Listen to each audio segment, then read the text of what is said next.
If you think you already bought different kinds of sizes of wrenches and metric and English system and you're complete already, you might be surprised to find out that you still lack a certain kind of wrench for your bicycle.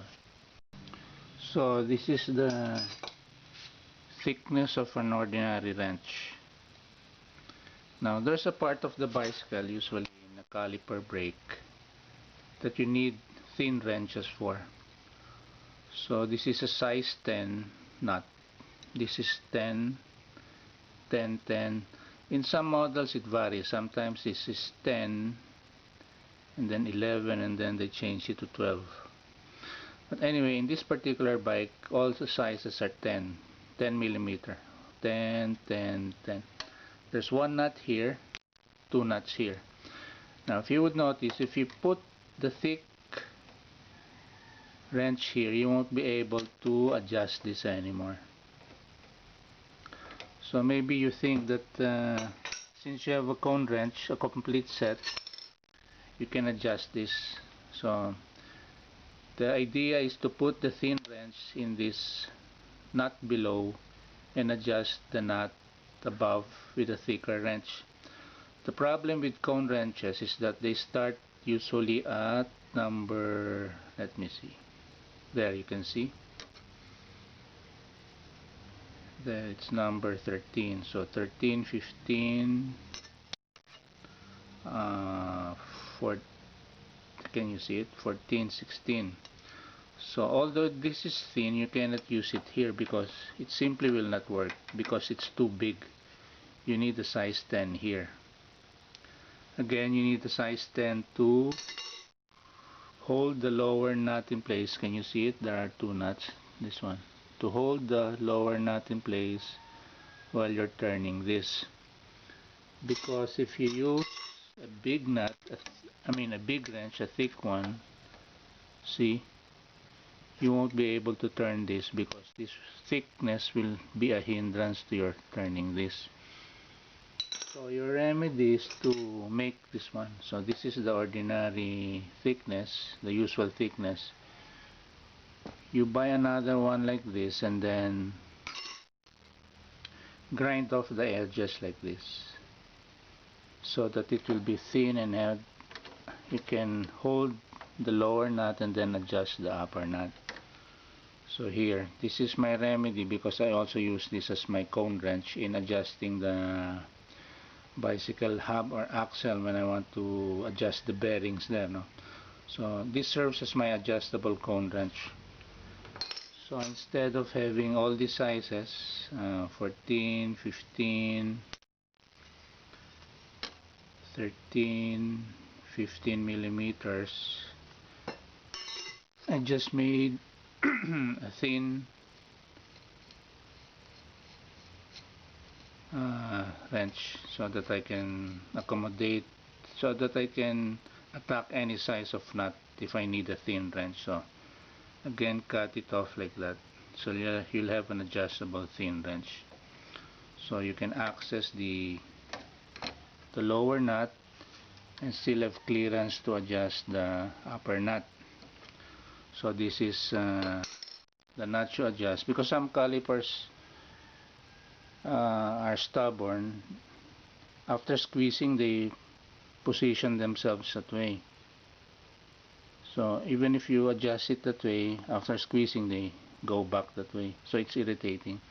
And this is the nuts for adjusting the position of the caliper because they should squeeze this way and not that way or like that. It should be, the brake pad should be parallel to the rim like that and not like that. But some calipers are stubborn, they after squeezing they they go like that. So these are the adjustment nuts.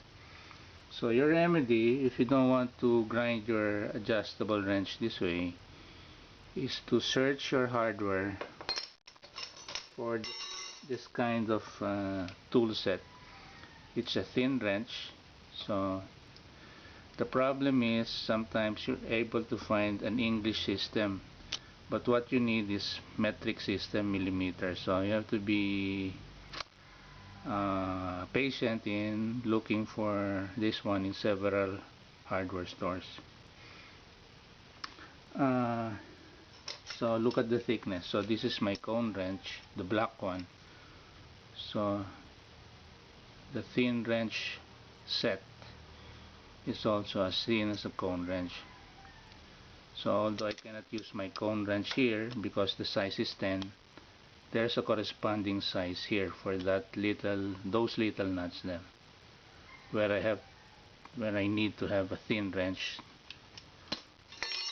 to hold the lower nut in place while I tighten the upper nut.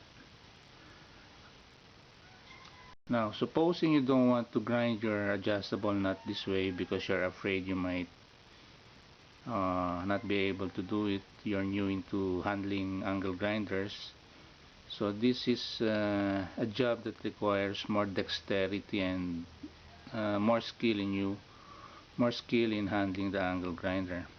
So your quick remedy is to buy an ordinary wrench that would fit this one. Supposing this one, I'll get my size. So wait, so this is a size 10, but it's thick. So your remedy is to grind this with your angle grinder, this part, until it becomes this thin. So see, the ordinary wrench is this thick. What you need is this kind of thinness. But if you don't want to do this and you cannot find a wrench set that is composed of thin wrenches, your remedy is to buy the nut you need, the size you need, and then grind this until you arrive at that kind of thickness or thinness. So use your grinding stone or grinding disc and then grind this, and then don't make it too thin, because if it's too thin it will not be durable, it might break easily. So just about this thin. So grind this area until you reach that kind of thickness or that kind of thinness. Okay, so you'll have access to these kinds of parts on your bicycle where you need a thin wrench in conjunction with an ordinary wrench of ordinary thickness. So that's it. So you might think that you have all the kinds of wrenches, but you still need this if you're into bicycle maintenance or repair. The thin wrench set. Now you can buy online, but I stopped buying online because there are a lot of scammers online. Sometimes for example, this is about 5 sizes or 5 wrenches. Sometimes they deliver incomplete wrenches, so I don't want to buy online already. I just go to the hardware store and look for the tools I need. Or if there is no, for example, thin wrench, all I have to do is grind an ordinary wrench to make it this thin. Okay, so